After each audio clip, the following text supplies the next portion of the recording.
الفاتحة. أعوذ بالله من الشيطان الرجيم. بسم الله الرحمن الرحيم. الحمد لله رب العالمين الرحمن الرحيم مالك يوم الدين إياك نعبد وإياك نستعين اهدنا الصراط المستقيم صراط الذين أنعمت عليهم غير المغضوب عليهم ولا الضالين آمين.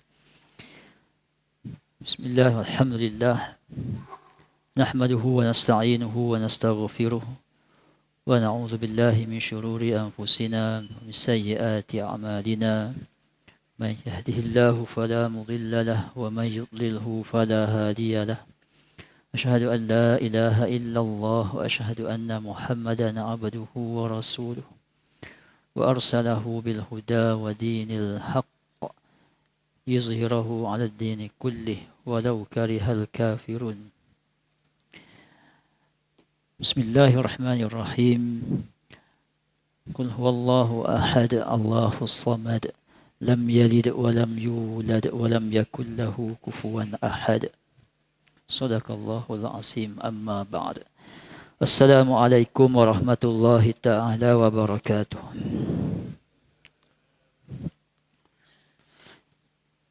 Muslimin dan muslimat yang diraikan Tuan Imam, Tuan Bilal, Tuan Siak, barisan pegawai jawatan kuasa Masjid At-Taqwa, muslimin dan muslimat, adik kakak, abang-abang, pakcik tak ada, dia takat abang yang kat sini yang dirahmati Allah Subhanahu wa taala. Jadi bersyukur kita kepada Allah Subhanahu wa taala dapat kita bertemu pada malam ini setelah masuk ini rasa bulan yang ketiga lah rasanya, bulan 7 akhir sekali. Saya ingat bulan 8 tak dapat bersama luar kawasan. Bulan 9 luar negara. Nasib baik bulan 10 tak ada kat luar dunia lagi. Risau juga kan. Tangguh. Dapat berita gambar hitam putih. Tuan-tuan rahmati Allah Subhanahu wa taala, kita panjatkan kesyukuran kerana Allah Subhanahu wa taala memanjangkan lagi umur kita bersama dalam majlis ilmu, bersama dalam masjid, sama dengan kawan-kawan. Tak semua orang boleh hidup keesokan hari. Kita ditakdirkan hidup pada hari ini, bersyukur kita. Dan hidup kita ini pula bertuah kerana kita berada dalam masjid Allah Subhanahu wa taala, dalam majlis ilmu. Moga-moga yang kita kongsi ini, apa yang baik itu dapatlah pahala dan sahamnya kepada kita semua dan ahli keluarga kita. Tuan-tuan rahmati Allah, pada malam ini kita sambung lagi. Dalam 3 bulan yang lepas, bulan Julai, kita berakhir pada bab yang kedua. Lama sungguh bab yang kedua ni. Dah masuk 6 bulan tak gerak-gerak. Bab yang kedua dalam kitab Al-Adab Al-Mufrad. Kitab Al-Adab Al-Mufrad bercakap tentang, kitab ini memperihalkan tentang adab. Adab semata-mata. Jadi penting untuk kita mengambil pengajaran yang baik daripada apa yang dikarang oleh Amirul Mukminin fil hadis ini, Imam Bukhari rahimallahu ta'ala. Kerana saya tengok sejak 2 menjak ini, perkara berkaitan adab ni semakin lama semakin merisaukan. Sangat-sangat merisaukan. Bukan kalau dulu kita bercakap tentang adab ini, kita bercakap tentang orang muda dengan orang tua. Dulu kan. Kalau cakap pasal adab ni maknanya orang muda dengan orang tua lah. Maknanya yang muda hormat yang tua. Yang tua kasih yang muda. Kemudian bila berbicara tentang adab zaman lampau, Kita berbicara berkaitan dengan macam mana orang muda, anak-anak nak bercakap dengan mak ayah. Maknanya kalau jalan depan, tunduk sikit. Kalau orang datang salam. Perbahasan ni mudah dulu. Kerana tengok orang muda, orang tua. Tapi bila zaman sekarang dia mencabar. Dia kerana bukan melibatkan antara orang muda, orang tua sahaja. Dia melibatkan semua bersama muda, dia melibatkan sama-sama tua. Dia melibatkan orang awam dengan orang awam. Kalau dulu mungkin adab anak murid dengan guru. Sekarang ni kadang silap-silap melibatkan adab guru dengan guru. Kalau dulu anak murid tak hormat guru. Orang kata kena hormat. Sekarang ni cikgu dengan cikgu pun bergaduh. Ustaz dengan ustaz pun bergasak kan. Merata, ada peluang aja. Pantang type boleh type. Sehingga orang awam yang di bawah tengok kan. Ilmu macam betul, kaedah sampai tu. Cara gaduh. Dan kemudian disambut oleh pengikut-pengikut setia kat bawah kan. Pumpang bercakap. Kalau tengok yang latest ni, kalau kita tengok yang apa, Tadhihul Hukum, Jabatan Mufti yang berkaitan dengan pelekong wanita kan. Ada setengah-setengah page, bukan setengah page, saya rasa page yang sama bila saya buka page Jabatan Mufti kan. Tengok komen kat bawah. Cara komen tu risau kita. Tahap-tahap Jabatan Mufti keluarkan kenyataan, tapi komen dekat bawah tu merisaukan. Apalah, menyusahkan lah. Tak boleh ke buat benda yang lebih ada faedah lah. Saya baca komen tu, aduh. Itu kalau Jabatan Mufti tulis dia komen macam tu. Kalau kita tulis ni memang kena maki lah kot. Jadi adab ni bercakap bukan sekadar berdepan. Bukan saya berdepan dengan abang. Abang Haji berdepan dengan Tok Haji, tak. Dekat internet pun ada adab. Adab makin hilang, terutamanya kalau dalam media sosial memang adab, orang panggil adab ke laut. Dia ke laut sungguh lah sekarang. Ustaz-ustaz nak bercakap dalam Facebook pun dah takut lah. Buat kenyataan sikit, cerita pasal hukum sikit, kat bawah tu bergaduh. Apa benda nak bergaduh kan? Kemudian bagi tahu saya ada pandangan yang saya dah belajar sekian-sekian, saya buat sekian-sekian, saya nak teruskan cara sekian-sekian. Apalah, buatlah. Tapi tak payahlah maki pandangan yang dibagi tu. Yang bagi pandangan tu bukan orang calang-calang kan. Kalau peringkat Jabatan Mufti ni, dia bukan bagi kenyataan seorang-seorang. Dia bermuzakarah. Dia ada panel dia kan. Tiba-tiba kita masuk terjun nak maki ni. Tak apalah kalau tuan-tuan ada pandangan lain, tak apalah, ikutlah pandangan lain kan. Mungkin ada dalil. Tapi jangan kita perkecilkan kata apa, hukum-hukum yang dikeluarkan, nasihat-nasihat yang dikeluarkan oleh para ulama. Sebab walaupun kita betul, tapi adab kita menyatakan yang kita ni betul tu salah. Itu jadi salah tu. Antara janji Nabi di hari akhirat kelak, antara mereka yang mendapat rumah di syurga Allah Subhanahu Wa Taala, antaranya adalah mereka yang mengelakkan bertikai ataupun bergaduh ataupun bersengketa meskipun mereka berada dalam kebenaran. Itu antara yang Nabi janji rumah dekat syurga. Maksudnya mereka ini duduk dalam kebenaran, tetapi mereka tahu mereka betul, tapi mereka mengelakkan persengketaan. Kalau salah bersengketa lagi teruk tuan-tuan. Ini cerita ni kita tahu kita betul. Yalah, kita belajar tempat lain. Orang ni belajar tempat lain. Tapi dengan apa yang kita belajar, kita rasa kita betul, kita elak daripada bersengketa. Nak dapat rumah, tak dapat rumah kat syurga tuan-tuan, nak kan? Nanti masuk syurga tak ada rumah. Jadi kita nak rumah kat syurga, Nabi janji. Apa lagi Nabi kata yang akan dapat rumah kat syurga? Antaranya mereka yang tidak berbohong walaupun dalam bergurau. Dua tu. Mengelakkan bersengketa, bergaduh walaupun berada dalam kebenaran. Walaupun tahu dia betul, dia elakkan persengketaan. Dan mengelakkan berdusta walaupun bergurau. Kita bab tu gagal sikit. Kalau bergurau je bohong kan. Tak payahlah bohong, gurau-gurau lah kan. Prank orang sana, prank orang sini kan. Nak bagi hadiah birthday dekat isteri, pergi prank kata suami kahwin dua. Ujung cerita, oh ini gurau je kan. Sebenarnya nak bagi hadiah birthday, happy birthday. Apa ke benda. Ini antara geng-geng atau spesies yang tak dapat rumah kat syurga ya tuan-tuan. Prank ni dalam Islam jangan main-main. Kalau orang tu meninggal tengah-tengah kita prank, nak menjawab macam mana? Dan pula prank pula pasal isu rumah tangga kan. Yang prank tu prank lah. Adab kita pula yang kita lanjutkan.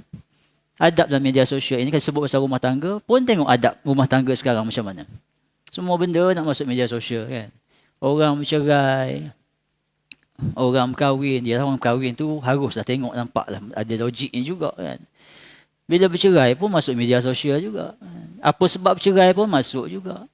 Yang bercerai pun cerita juga pasal suami, yang suami cerita pasal isteri dekat media sosial, ku pening lah. Cari qadi lah. Media sosial ni apa masalah, apa faedahnya kan. Tak selesai masalah. Ini dia dikatakan masalah adab. Adab terhadap rumah tangga. Dan kita pula ni tak beradab lagi. Baca pula kita pula tukar tasik tambah kan. Betul tu. Saya sokong. Cerai je. Nak kata, ni orang kata, orang Arab kata kalau biadab, ada adab kan. Tapi bahasa Melayu, biadab tak ada adab lah. Berhati-hati tuan-tuan. Musim ini musim adab berada di pergentingan, orang panggil. Orang tak dapat bezakan antara adab dengan tak ada adab. Dan kita risau, bukan kita duduk kat masjid ni, kita tahu dah pasal adab, sebab tu kita duduk kat masjid. Kita takut anak-anak muda ni, dia semakin lama semakin nipis. Terutamanya mereka ini berinteraksi dengan skrin. Bila berinteraksi dengan skrin, dia tengok muka ustaz ni, dia tak puas hati kan. Dia tengok kat skrin lah. Alah ustaz ni poyo. Dia boleh cakap sebab dengan skrin. Tapi kat depan-depan cuba cakap. Aku fire balik. Jadi ini juga menghakis adab antara murid dan guru. Dia terbaca, dia tengok YouTube. Tapi tengah-tengah tengok, dia tak puas hati, dia maki ustaz dekat YouTube. Ini pun masalah adab. Jadi luas tuan-tuan. Permasalahan adab ini, padanlah. Kitab Al-Adab Al-Mufrad ini pun ada beribu hadis. Kita tengoklah satu-satu. Dalam bab yang kita masuk ini, baru bab yang kedua, masih lagi membicarakan adab dengan ibu dan ayah. Ini merupakan asas. Anak-anak, jika dia mula di rumah itu adab dia dah cantik dengan mak ayah, insya-Allah dia akan kuat di luar. Tapi kalau dekat dalam rumah pun longgar, cakap dengan mak pun main WhatsApp je kan. Ajak mak makan pun main WhatsApp je. Tak apalah, WhatsApp tu taklah salah. Tapi kalau satu rumah tu turunlah. Sebab apa? Bila kita tegur mak kita, kita bagi salam kat mak kita, mak kita jawab salam balik, itu interaksi yang mendatangkan pahala dan barakah. Kalau WhatsApp ni KTQ NT apa benda lah, dia punya kata-kata ringkas lah kan. Nak kata tak ada adab tu tidak lah, tapi kurang sikit lah tuan-tuan. Jadi inilah permasalahan-permasalahan ini memerlukan kita kadang-kadang kena balik kepada asas.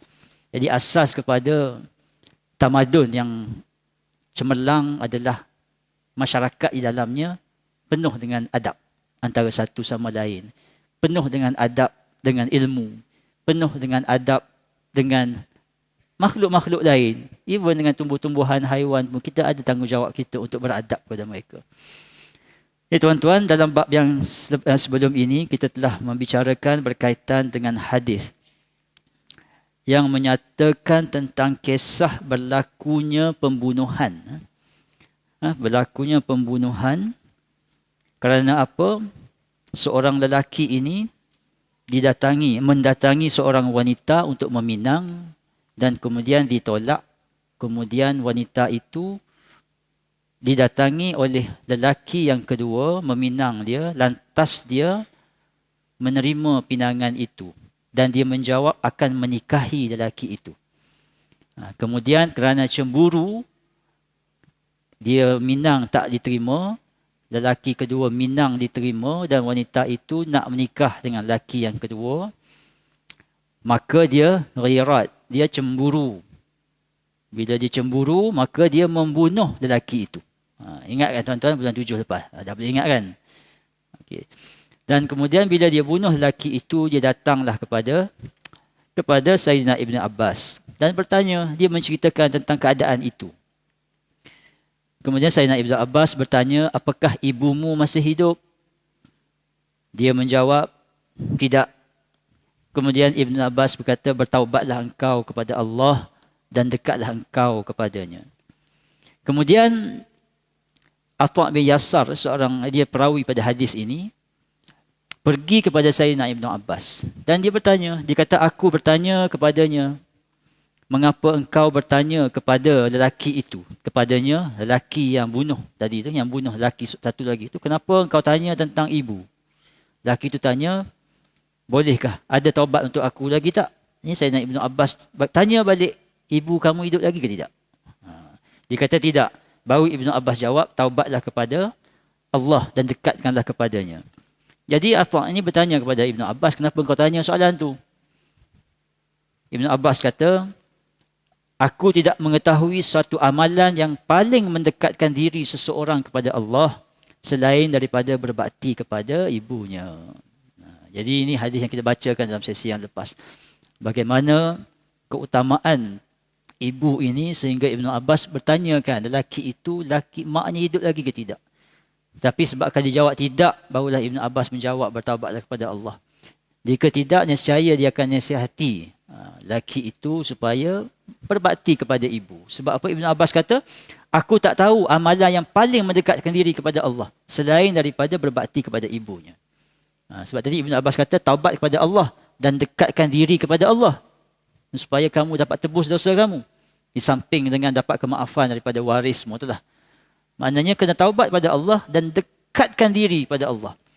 Jadi cara untuk mendekatkan diri kepada Allah, Ibn Abbas kata, aku tak tahu satu amalan yang paling mendekatkan diri seorang hamba kepada Allah melainkan berbakti kepada ibu. Itu kisah dia.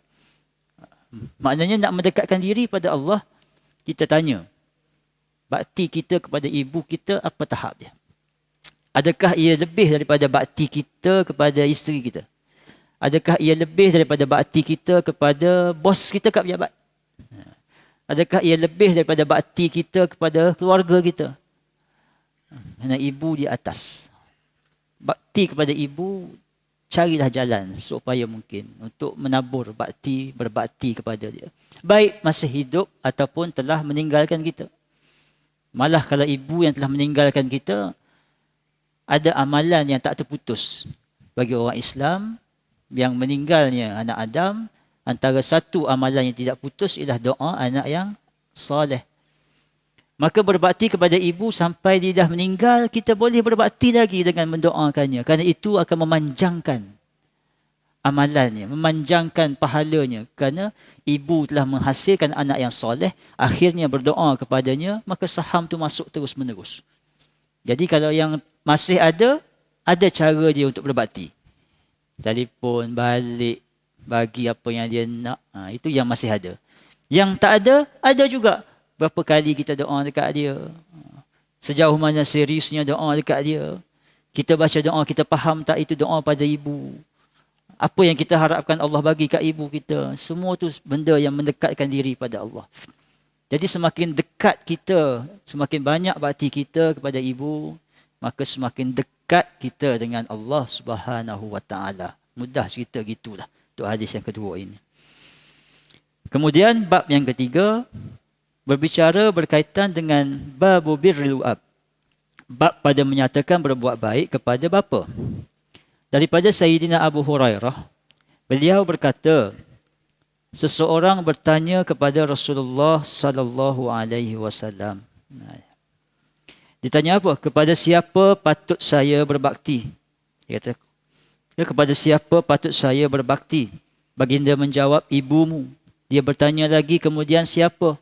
Baginda menjawab, ibumu. Dia bertanya lagi, kemudian siapa? Baginda menjawab, ibumu. Dia bertanya lagi, kemudian siapa? Baginda menjawab, ayahmu, abaka. Nabi ulang 3 kali ibu, Nabi sebut yang keempat itu ayah. Tetapi bab ini Imam Bukhari mengkategorikan sebagai bab menyatakan berbuat baik kepada bapa. Kerana dalam hadis yang sebelum ini, dalam bab yang kedua, awal bab yang pertama bercerita tentang keutamaan ibu. Ibu, ayah. Ibu, ayah. Ada 4 kali, ada 3 kali, kemudian ayah. Dalam bab yang ketiga, hadisnya bunyi sama. Tetapi diriwayatkan daripada periwayat yang berbeza. Dan dalam hal ini disebut ibu 3 kali juga, disebut ayah yang keempat. Namun Imam Bukhari mengkategorikannya dalam bab kategori berbakti kepada bapa. Kenapa? Kerana berbakti kepada bapa tetap merupakan kewajipan. Jangan kita mengatakan ibu, ayah, tak ada. Sebab Nabi sebut juga ayah. Cuma bezanya, Nabi sebut ayah tu turn yang keberapa. Macam tu lah. Tetapi masih disebut. Bermaksud kewajipan untuk berbakti kepada bapa, jangan lupa.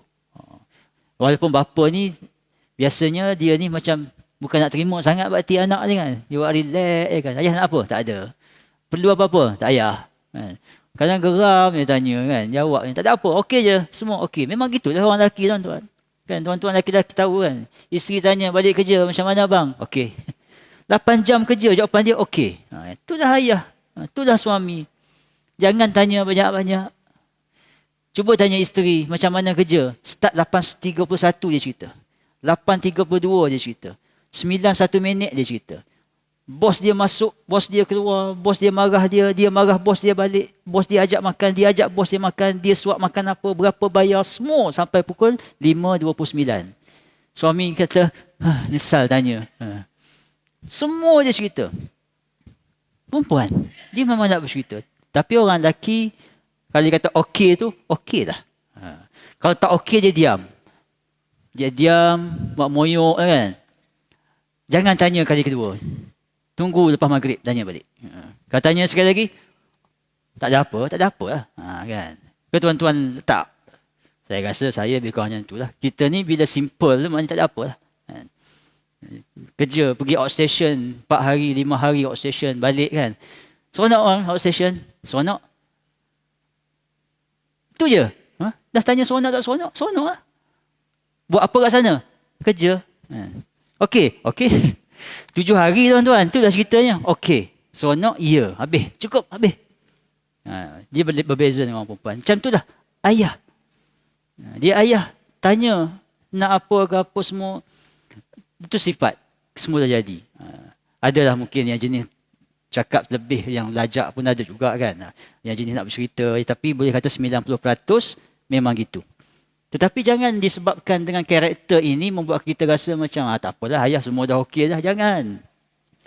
Kerana dalam hati seorang ayah, seorang lelaki, kita suami ni kan, dia banyak benda.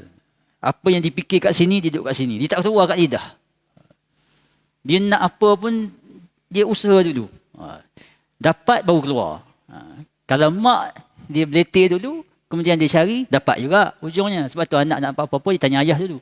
Katanya mak, dia kena letir. Boleh tak mak? Pergilah.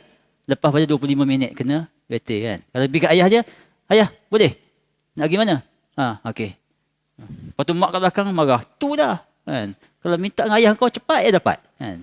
Nak macam mana memang ayah tak suka bercakap. Jadi anak-anak bila tengok macam tu, anak-anak akan tengok ayah ni, tak ada apa, semua senang, semua okey. Nak bagi apa? Jangan. Kerana ayah inilah yang memikirkan keseimbangan dalam aturan rumah tangga. Masa kita kecil ni, okay, ayah dia memikirkan, kalau aku buat macam ni, macam mana dengan isteri aku? Kalau aku buat macam ni, macam mana dengan anak aku? Kalau isteri aku buat macam ni, apa jadi aku dengan anak? Kalau anak buat macam ni, apa jadi pada isteri? Kalau anak buat macam ni, aku jawab macam ni, apa rasa mak dia? Macam mana cara nak jawab anak supaya ibu tak kecil hati? Semua dia fikir, tuan-tuan. Cuma tak keluar. Jadi hasil daripada kawalan rumah tangga inilah yang membuatkan kita besar. Dibesarkan dalam rumah tangga yang stabil. Emak ada jasa dia. Ayah jasa dia menstabilkan sebuah rumah tangga. Sebab tu ayah tak boleh beletir banyak. Kalau tidak pening tuan-tuan, anak-anak emak beletir, ayah beletir, anak jadi apa? Nak jadi tok khatib kan. Dah semua dua-dua beletir dekat hari. Ayah tak boleh beletir. Melainkan kalau mak jenis diam, ayah beletir lah. Jarang berlaku. Jadi ayah memangkin rumah tangga. Dia duduk diam macam tonggak. Ini macam tonggak, diam.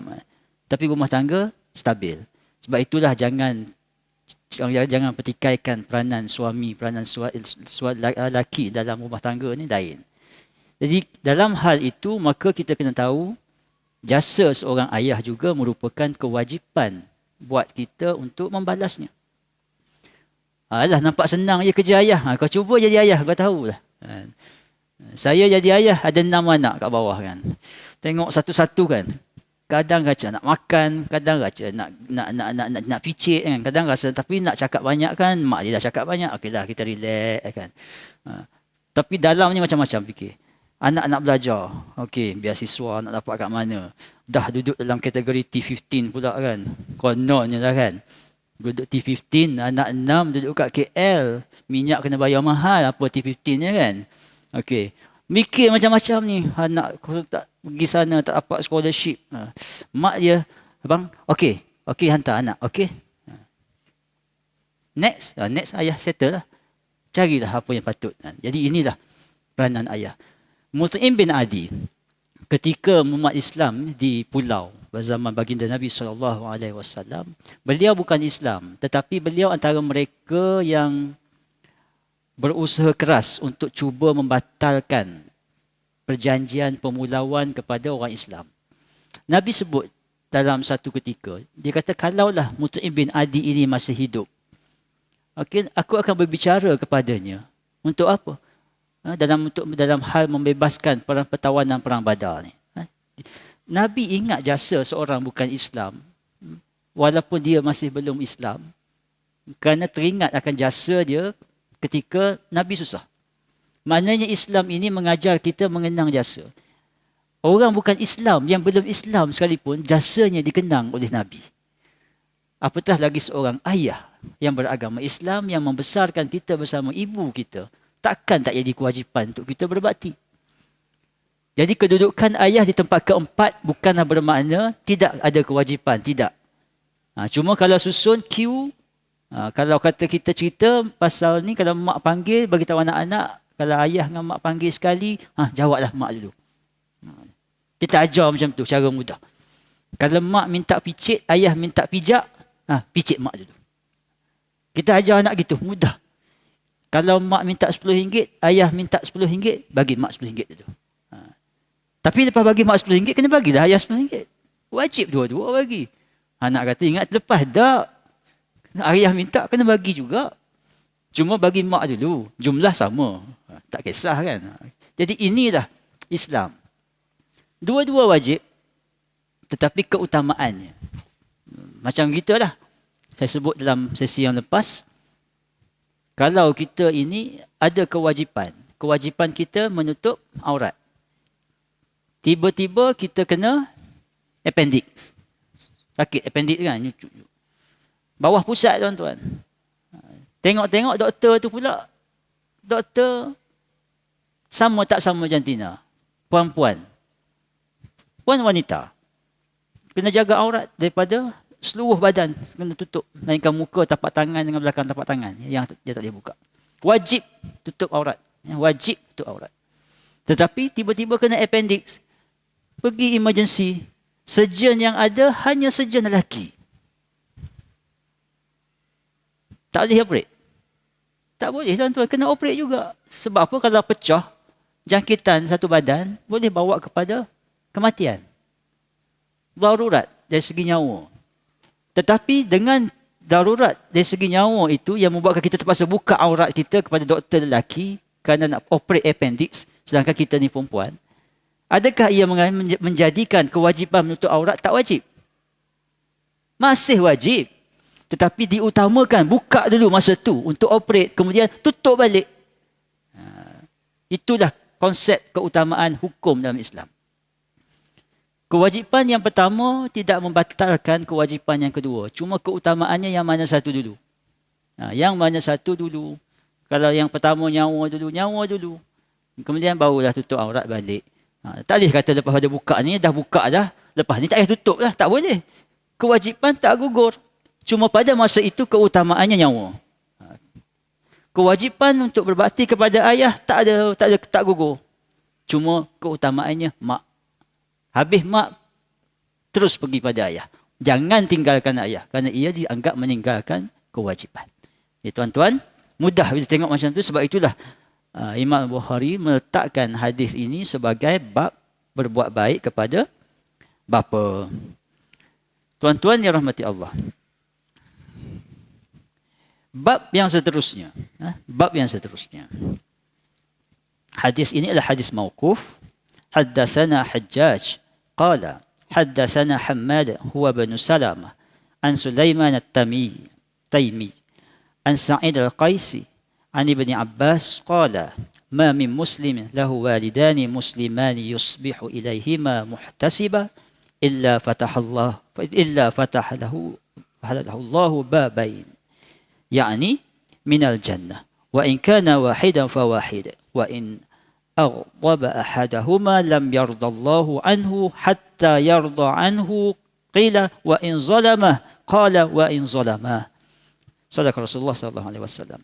Daripada Sayyidina Ibnu Abbas, beliau berkata, tidak ada seorang Islam yang mempunyai ibu bapanya yang kedua-duanya Islam, di mana dia sabar terhadap kedua ibu bapa itu, melainkan Allah akan buka baginya dua pintu, yakni daripada syurga, dan jika dia bersabar terhadap seorang daripada itu, daripada ibu bapanya, dibukakan satu pintu.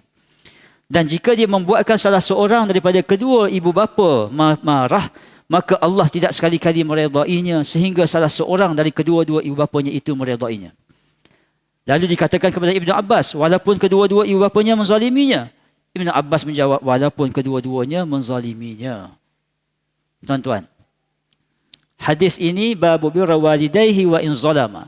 Bab menyatakan berbuat baik kepada ibu bapa sesungguh pun kedua-duanya zalim. Ibn Abbas sebut, tak ada orang Islam, kalau ada ibu bapa yang beragama Islam, kalau dia sabar kepada kedua ibu bapa itu, maka Allah buka dua pintu syurga. Dan jika dia bersabar terhadap seorang, dibukakan satu pintu. Jika dia buat salah seorang daripada kedua ibu bapa itu marah, Allah tak akan sekali-kali meredainya sehingga salah seorang daripada kedua ibu bapanya itu meredainya. Ya tuan-tuan, ini masalah kalau kita terlepas pandang bab ini. Dengan ayat mudah, redha Allah berada pada redha ibu dan ayah. Bukan ibu atau ayah. Ibu dan ayah. Kalau ibu redha, ayah tak redha, Allah murka. Sehingga ayah yang tak redha ini redha balik. Kalau ayah redha, ibu tak redha, Allah murka. Melainkan sehingga ibu yang tak redha tadi redha. Sehingga kedua-dua ibu dan ayah itu redha. Barulah Allah akan redha seorang Islam itu. Dalam hal ini, bagi yang masih ada, masih hidup lagi, ambil peluang. Cari kesempatan yang masih ada, berbakti kepada mereka, buat mereka sayang kepada kita. Dan kadang-kadang mak ayah ini bukan dengan kuantiti jasa yang kita bagi. Tak. Ada satu hadis mengatakan bahawa jasa kita ni, jasa mak kita ni, kalau kita nak balas ni, kita nak balas sekali dia tarik nafas ketika susah nak bersalin pun tak mampu kita nak ganti. Kan nak bersalin kan, dia tengah nak keluar, nak meneran kan, dia tarik nafas. Sekali tarikkan nafas itu pun tak mampu kita nak ganti. Jangan cerita bab mak ni mengandung 9 bulan. Jangan cerita bab mak nak bersalin. Jangan cerita bab menyusu kita selama 2 tahun. Sekali dia tarik nafas tu, tak boleh kita bayar. Kesusahan dia mengandung kita. Maka jika dia tak redha pada kita, maka wajarlah kalau Allah tak redha pada kita. Dan ayah ada tempatnya juga. Ibn Abbas sebut, ayah pun maknanya kalau salah seorang daripada kedua ibu bapa itu tidak redha, Allah murka kepada kita. Jadi ibu ayah kadang-kadang dia tak tengok pada jumlah, kuantiti benda yang kita buat. Tapi dia nak tengok kualiti. Kadang-kadang kita bagi benda banyak. Kita bagi duit 1,000, 2,000, 3,000. Tapi tak balik kampung. Raya, asyik-asyik duduk balik rumah raya. Rumah pasangan kita, ya kan? Tak boleh tuan-tuan. Duit ni, kita tak bagi dekat dia pun, dia dah hidup, dah 70 tahun dah dia hidup. Sebelum kita lahir, dia dah hidup 30 tahun dah tanpa duit kita. Bila kita lahir, kita umur 30, 25 baru start bagi duit. 20 tahun kita hidup yang pertama, dia yang bagi duit kat kita. Kadang-kadang mak ayah, dia bukan tengok jumlah 1,000, 2,000 tu. Dia nak tengok anak tu sayang dia. Anak tu hormat dia. Bagi RM10 sebulan, tapi anak tu sentiasa tanya khabar, dia sejuk hati, maka redha lah dia. Kita bagi 1,000 campak tapi tak balik kampung, cakap kasar, herdik dia kan. Sakitkan hati kawan tu, tak puas hati kat dia buat status WhatsApp. Tu tuan-tuan, tu melampau tuan-tuan. Dan dia geram dengan kita. Jadilah jutawan macam mana pun tuan-tuan. Dia rasa tak redha lah tuan-tuan. Kita jaga dia sakit, berhati-hati tuan-tuan, saya dah sebut kan. Kalau dia tengah sakit, jaga dia sakit. Bukan kita ni jaga nak suruh dia sembuh tuan-tuan. Sebab kita tahu kerja Allah ni sakit sembuh kerja Tuhan. Tapi kita jaga dia tu untuk menyantuni hati dia supaya dia rasa tenang dengan kita masa dia sakit. Maka dengan tenangnya dia dengan kita, dia redakan kita. Bila dia reda dengan kita, Allah reda kat kita. Habis kita. Dan kemudian dia meninggal, barulah sampai bab yang kedua. Kita nak dapat reda dia macam mana? Dia dah meninggal. Kalau kita rasa kita ada terkurang, yang minta tak cukup tu, mintalah keampunan Allah Subhanahu Wa Taala. Dan kita perbanyakkanlah doa untuk Allah curahkan segala rahmat kepadanya. Mudah-mudahan dengan cara kita berbakti setelah dia tak ada tu, Allah nampak seriusnya anak ini nak berbakti kepada dia, maka Allah redha jugalah. Tambah-tambah kalau hujung-hujung usia dia, hayat dia, kita terkasar bahasa dengan dia. Terasa tengok-tengok tak sempat balik, dia meninggal. Lepas pada tu, buatlah doa banyak-banyak. Taubat pada Allah, banyakkan doa. Semoga Allah terima taubat kita dan Allah anggap doa kita sebagai cara taqarrub ila Allah. Azan insya-Allah.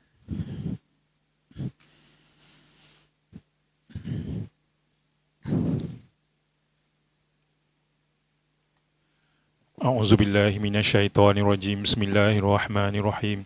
Subhanallah walhamdulillahi wa la ilaha illallah wallahu akbar wa la hawla wa la quwwata illa billahil aliyyil azim. Allahumma salli ala sayyidina Muhammad. Allahu ya karim.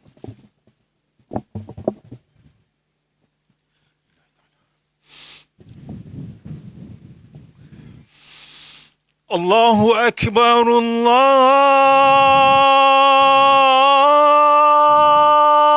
akbar. Allahu akbar, Allahu akbar. Allahu akbar, Allahu akbar. Allahu akbar.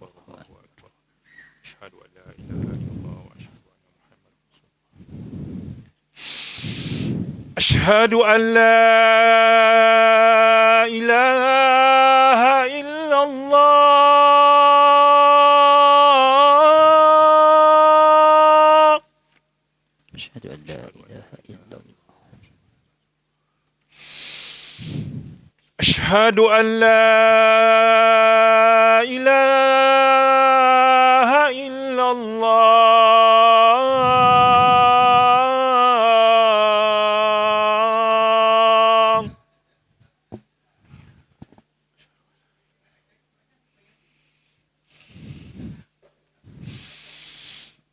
Asyhadu anna Muhammadar Rasulullah.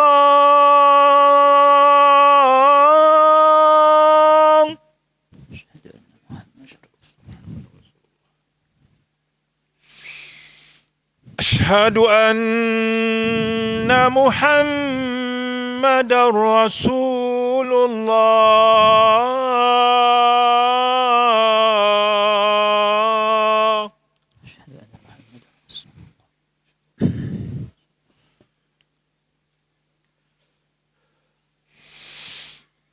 Hayya 'alas salam.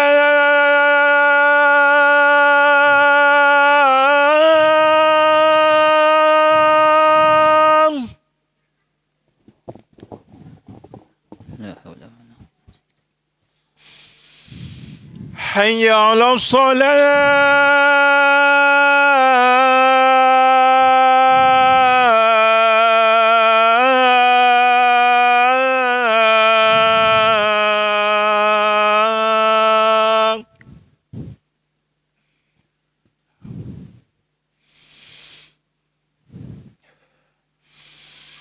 حي على الفلاح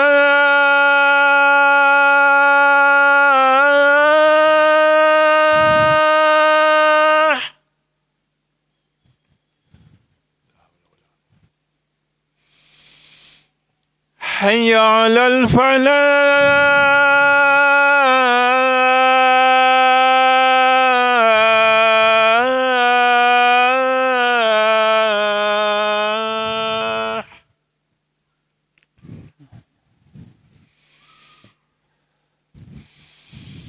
الله أكبر الله أكبر لا إله إلا الله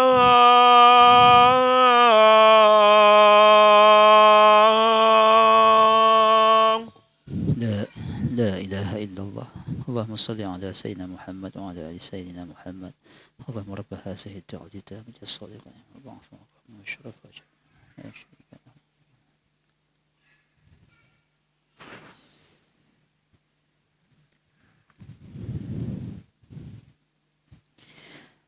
Ya tuan-tuan, dan keadaan ini wa in aghdaba ahaduhuma lam yardallahu anhu hatta yarda anhu. Maknanya kalau Allah nak suruh Allah redha, kena dapat redha pada kedua ibu bapa. Sampai satu tahap ditanya wa in zalamah, walaupun kedua ibu bapa itu menzaliminya. Ini Abah jawab, dia kata apa?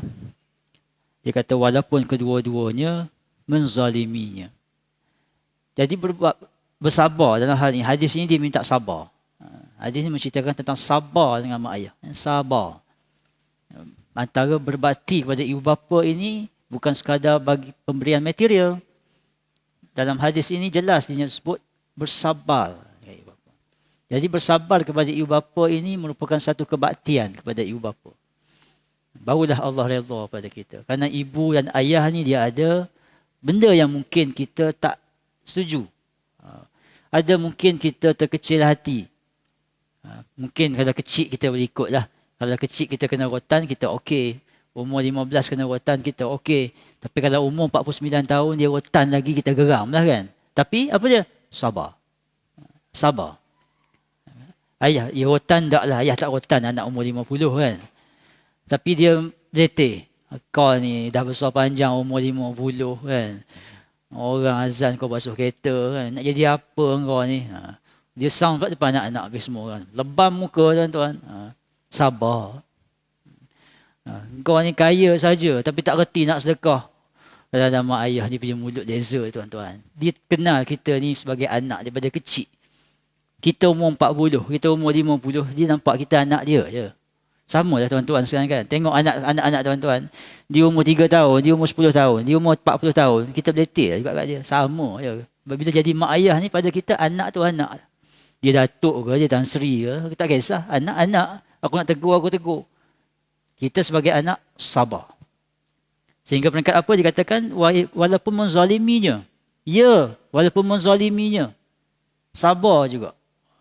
Nah, ini antara kebaktian yang paling kita nampak macam kecil tapi susah nak buat sabar. Kadang-kadang kita terkeluar menjawab seumpamanya. Sebab itulah nak kata pun tak boleh. Cheese ke, hui ke kan.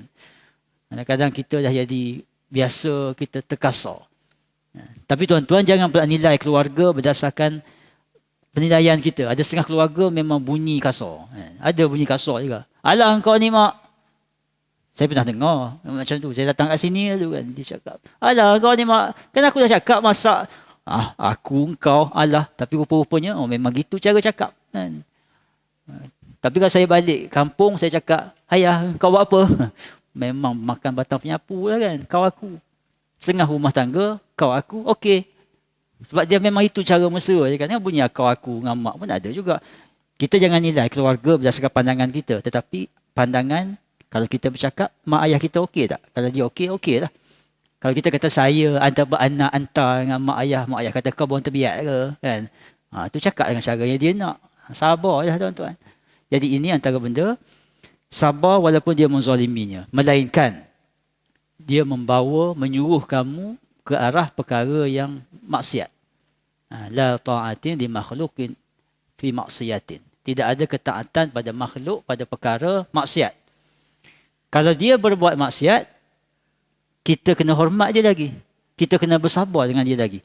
Kita nasihat dia, boleh nasihat. Tapi menasihat dengan qawla ma'rufa, dengan kata-kata yang ma'ruf, yang kata-kata yang baik. Tak boleh kalau tiba-tiba tengok ayah kita umur 70, tiba-tiba main futsal pakai seluar pendek. Kan? Dia buang terbiat. Kan? Apa ni ayah tak reti-reti ke daripada? Jangan. Itu maksiat dia pada Allah. Ataupun tengok ayah kita sampai umur 70 tahun kan berkebuk lagi kan. Curut lepas curut, rokok lepas rokok, curut. Itu masalah dia dengan Allah. Masalah kesihatan dia nak langgar dengan doktor, itu masalah dia. Tapi nak tegur, masih kita sabar, bercakap elok-elok. Kerana tidak boleh kita bercakap kasar dengan mereka dalam apa keadaan. Mudah cerita. Sabar, kena sabar. Melainkan mereka suruh kamu buat maksiat. Jangan semayang. Wajib tak taat. Jangan semayang, wajib tak taat. Jangan puasa, wajib tak taat. Buka tudung. Bukan dalam rumah, luar rumah kan. Buka tudung dalam rumah, tak apalah kan. Luar rumah, buka tudung luar rumah. Aku tak suka tengok kau pakai tudung. Aku ni ayah ikut. Tak, tu tak wajib ikut. Wajib tak taat. Itu. Ataupun bawa kepada kesyirikan. Itu wajib tak taat. Tetapi perbicaraan masih lagi bicara dengan cara anak kepada ayah. Mesej kena sampai. Tapi adab masih lagi perlu dijaga. Dan sampai tahap itulah adab kita dengan ibu bapa. Jadi bagi ibu bapa yang dah tak ada, adab itu berterusan dengan kita. Mungkin menziarahi kuburnya, kita mendoakan dia dengan bahasa baik-baik. Kita tak mengumpat dia lepas dah meninggalkan. Itulah ayah dulu ni memang jenis gini-gini. Ayah mak dulu memang jenis gini-gini. Tak ada adab tuan-tuan. Walaupun dia dah meninggal, wajib kita beradab dengan dia. Buatlah macam dia masih ada dan dia ada kat depan kita. InsyaAllah kita akan dapat redha Allah. Nak apa tuan-tuan, kat ujung hidup kita ni kita nak redha Allah je. Dan Allah dah bagi cara, taat dia, taat Rasul, taat ibu ayah. Dah ikut je lah tuan-tuan. Dah dengan ustaz-ustaz kita melawan macam kan, semua ustaz cakap kita duk keng, ustaz cakap kat sini kita pangkah kan.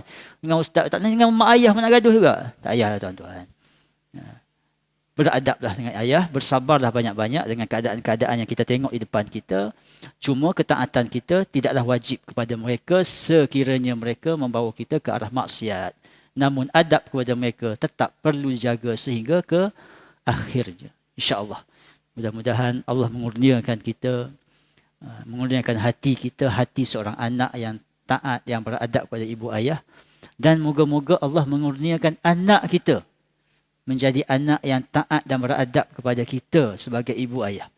Jadi bab ini, buku ini kita cerita pasal adab kepada ibu bapa. Tuan-tuan yang mana mungkin ibu ayah dah tak ada, jangan rasa macam tak apa kepentingannya, ibu ayah aku dah tak ada. Tuan-tuan kena ingat, tuan-tuan ada anak, tuan-tuan ada menantu, tuan-tuan ada cucu dan cicit untuk diperturunkan benda ni supaya kita jadi mak ayah yang dihormati oleh anak-anak dan mereka tahu itu satu kewajipan. Bila kita lahirkan anak yang macam tu, bila kita meninggal, dia jadi anak soleh yang mendoakan kita. Maka sebenarnya investment kita untuk zaman lepas kita meninggal kelak. InsyaAllah Allah memudahkan segala apa yang susah. InsyaAllah segala kesusahan ada kesenangan akan menyusul.